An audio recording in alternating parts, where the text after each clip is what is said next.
पवन जी आपसे, आपने कहा कि इस तरह का बयान जो मोहन भागवत ने दिया, पहले किसी अभिनेत्री ने दिया, वो उनको सांसद बना दिया गया। अब मोहन भागवत जी ने यह बयान दिया है, उन्हें क्या बनाया जाएगा? आपको क्या लगता है, क्या फायदा होने वाला है? वो एक सांस्कृतिक संगठन है, गैर पंजीकृत सांस्कृतिक संगठन है, जिसने, जैसा कि बघेल साहब ने बताया, 50 साल तक आजादी के बाद तिरंगा नहीं फहराया था।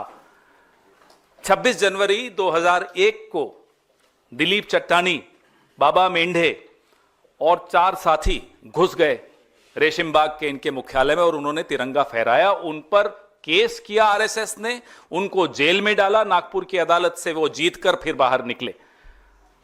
वहां तिरंगा फहराने के लिए भी इस देश के नौजवानों को संघर्ष करना पड़ा और वो रिमोट कंट्रोल लेकर बैठे हैं सरकार की, by one get one free. आपने वोट दिया बीजेपी को, सरकार चला रहा है नागपुर, तो वो किसी को क्या बनाएंगे वो आपके सामने है। लेकिन हमारी शिकायत यह है कि इस लोकतंत्र को, इस संविधान को हासिल करने के लिए, जैसा कि बघेल साहब ने बताया, लाखों लोगों का बलिदान था। उस बलिदान को हम व्यर्थ नहीं जाने देंगे।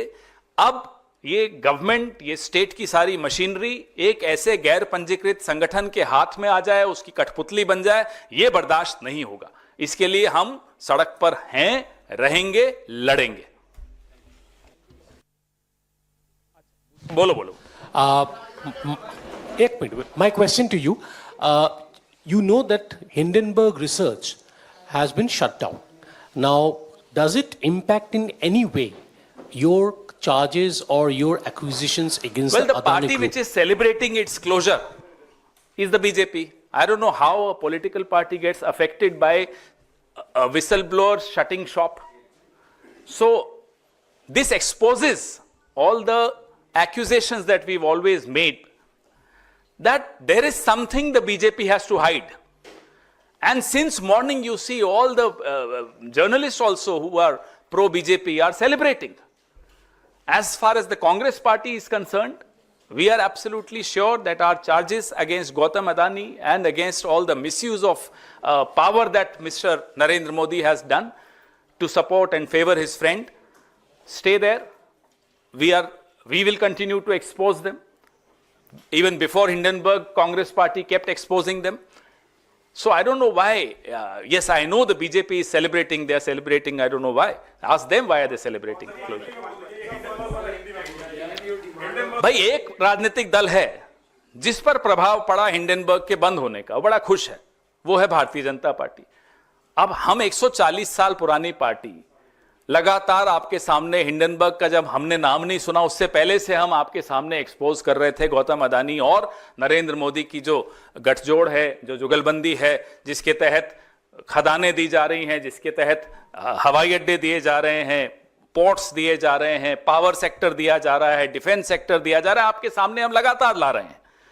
अब एक हिंडनबर्ग के आने से या जाने से तो न हमारे प्रेस कॉन्फ्रेंसिस पर या हमारे आंदोलनों पर या हमारे नैरेटिव पर प्रभाव पड़ा, लेकिन जिस पर प्रभाव पड़ रहा है भारतीय जनता पार्टी पर, वो सुबह से दिख रहा है। उनके और साथी भी हैं पत्रकार साथी, वो भी बड़े खुश हो रहे हैं। ये हमें समझना है और देश भी देख रहा है कि किसी विसल ब्लोअर के जाने से खुश कौन हो रहा है।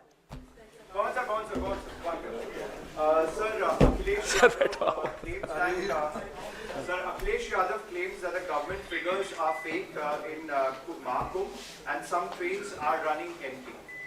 Well, I don't know. I haven't seen Mr. Yadav's tweet, and I don't know the details of the data given by the government on Mahakumbh, so I don't want to comment on something which I am not aware of. Thank you. Stay ahead with our cutting-edge news app. Instantly access the latest shorts in just 1 minute and breaking news in just 50 words. Download now for a smarter, faster news experience.